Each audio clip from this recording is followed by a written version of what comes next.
At She Can, we tell women's stories. We show how women got to where they are today because it's easier to be what you can see. And I'm really excited to talk to Jane Shepherdson today. Jane, welcome to She Can. You got a CBE for your services. I want to mention that first.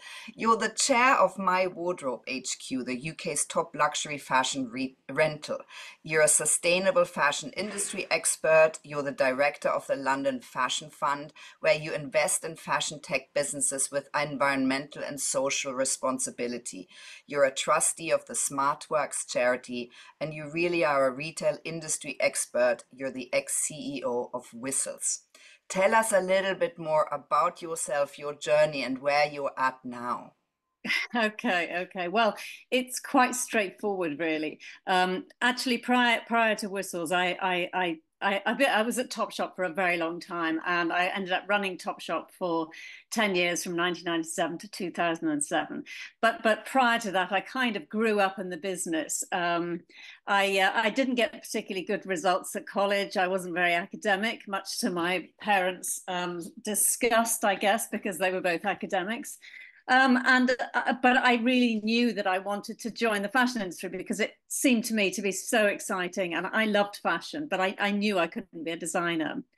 So I joined there. I managed to scrape onto one of their graduate schemes when I was a year after I left college, and I worked my way up, and I absolutely loved it. I really enjoyed it.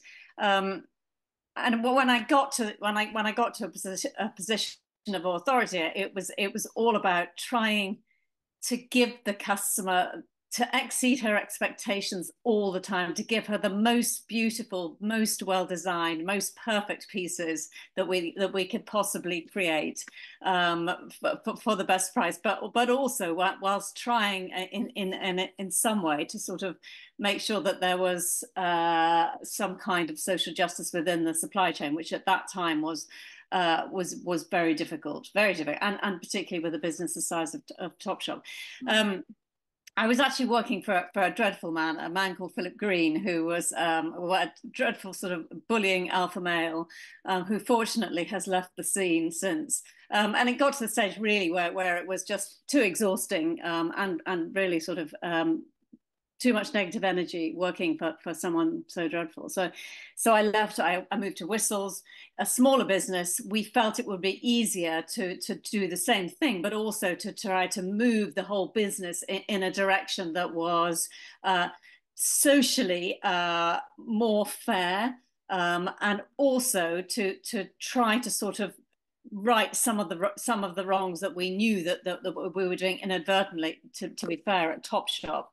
Um, so I stayed there for 8 years, and enjoyed it hugely, and sort of developed the brand, and it was great fun. But I kind of, all the time I was feeling more and more that, oh my God, I'm doing this is terrible. I've spent my whole life doing this terrible thing, which was, but we began to realize then, that the fashion industry was such an enormous polluter, and had such a high carbon footprint, and was doing such terrible things. And as I was there, the whole sort of fast fashion thing sort of just got faster and faster, and we sort of, it became an addiction, I suppose, that people felt the whole thing, the whole fashion marketing was sort of forced. It was telling you that there was something wrong with you unless you bought this new product. And of course, we being women have quite low self-esteem very often, and we were buying and buying and buying and buying. And so I became almost repulsed by it. I just thought, I can't stay in this industry any longer. So I left Whistles. I took a year sort of trying to sort of get my head around what was the right thing to do. And interestingly, I was kind of doing a road trip around America. I'm staying in Airbnbs, which I now realize actually is not a model one should follow. But anyway, we don't have time to discuss that.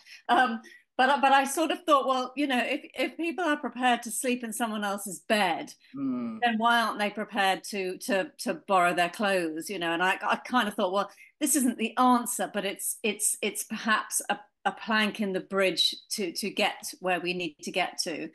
We need to stop consuming at the rate that we're consuming, and it was just horrifying.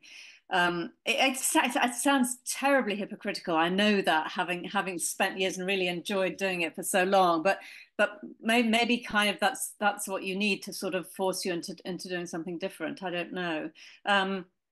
And I sort of joined My Wardrobe HQ, and that's a lot. That's a sort of a part of what I do. But also London Fashion Fund. Yes, as you say, it invests in small businesses. I think when we first started it, we felt we were going to be investing in design businesses. But Mm. what's actually happened is that it's very almost multidisciplinary, in that it's material science, it's textiles, it's regenerative farming. In fact, the number of actual fashion brands that we invested in, I think, there's only one.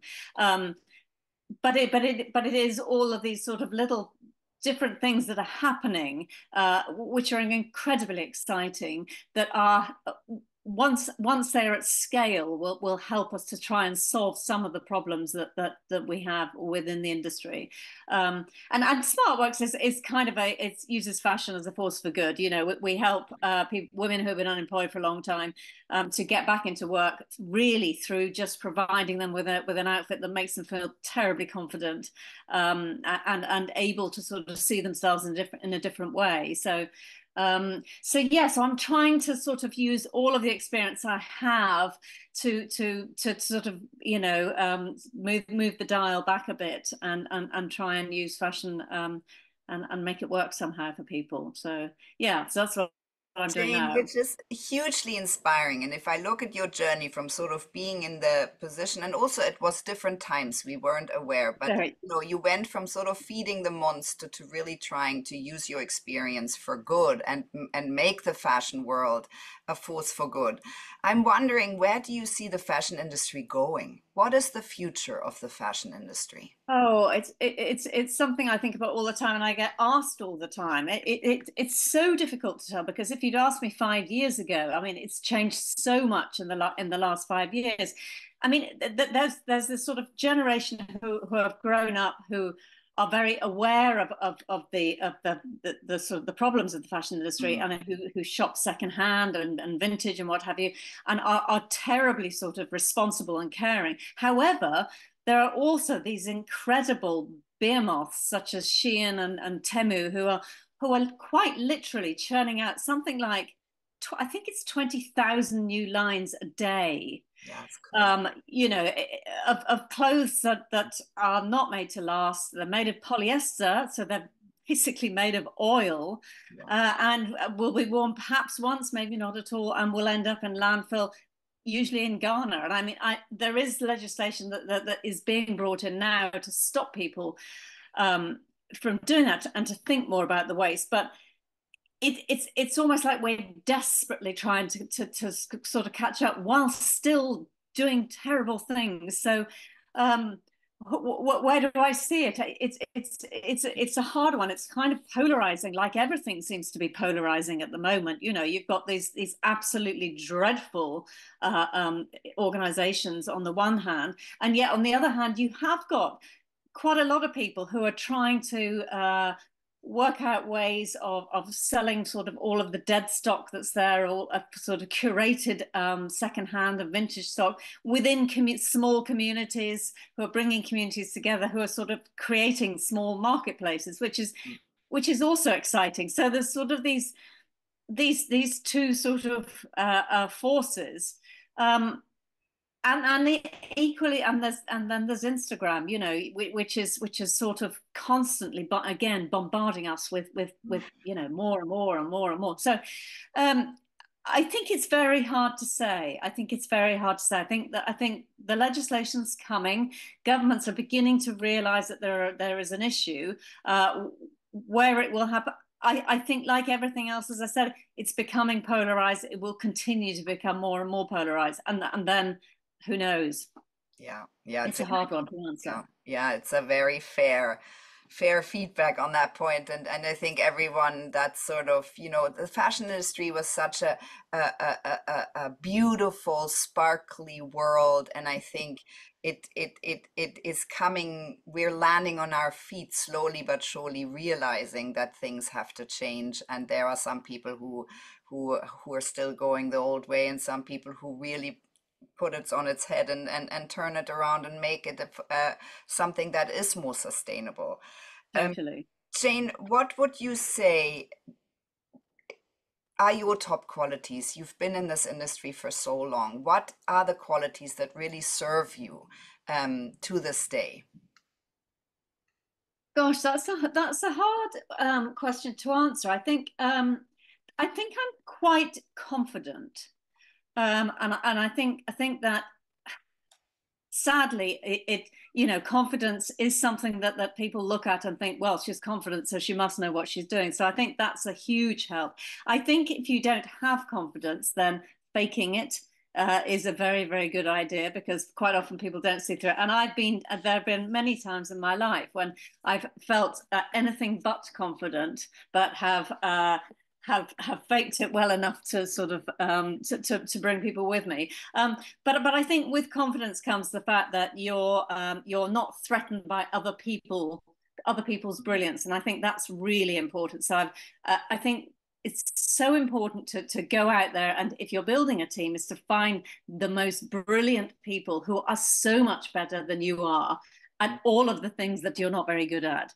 And I think if you can identify that early enough on, and I'm well aware there are so many things that I'm not very good at, and I've always surrounded myself with brilliance and people who absolutely know what they're doing. I think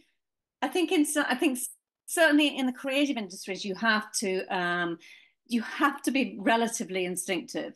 And I know that's kind of a dirty word now, because data seems to rule everything. But I think instinct is still, within the creative industry, is still important. And I think you have to have those instincts, and then be quite decisive and act upon them. Is what I would say. Yes. Yeah. Yeah.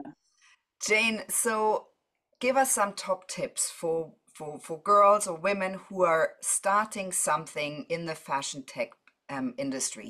You sit on the other side. You're the one deciding where investments go. You've described this to us, the direction of the things you fund. What top Yes. tips would you give them? Okay, so it's actually not just fashion tech, so it's kind of material science or Yeah, regenerative or whatever. yeah, I would say number one, don't try and do it on your own. mm, I've seen so many businesses fail because one person tries to do everything, and either they don't have the skill base to do it, or they just don't have the support. You need the support. It's really hard work. You need the support of somebody else, and somebody who has opposite skills to yours, so that you can, as a team, you are a bit bigger than the whole, if you like. So I think that is really important. Sadly, I was at a conference yesterday where I heard where we were talking about how to get funding and etc. And one of the people on the panel actually said that when they were actually pitching for funding, they didn't mention sustainability, because it's so hard to get people to invest in sustainability. So it seems to me that you need to have, as well as your business being totally sustainable and sustainability being the core of it, uh, perhaps you need to talk something else up ahead of sustainability. And it pains me to say that, because I think it's a real shame. But mm, it seems to be difficult to get funding if you're mm, talking too much about sustainability. And the third thing is to remain confident, to try to continue to not let yourself get beaten down. It is difficult. You need to be confident. Women do only get 1 to 2% of the funding that's out there, and I think a lot of that is to do with the fact that men come across as being much more confident what they're in their offer than women do. So I think it's up to us to either be confident or pretend that we're confident, and be strong and quite forceful. Yeah, thank you. That's a very important point. It's men on the other side of the table giving out the funds, giving it to people that they resonate with, right? Which is Of mostly men. course. Um, Yeah. Jane, I'm wondering if you had a wand and you could change one thing, what would that be? Oh, if I had a wand, I would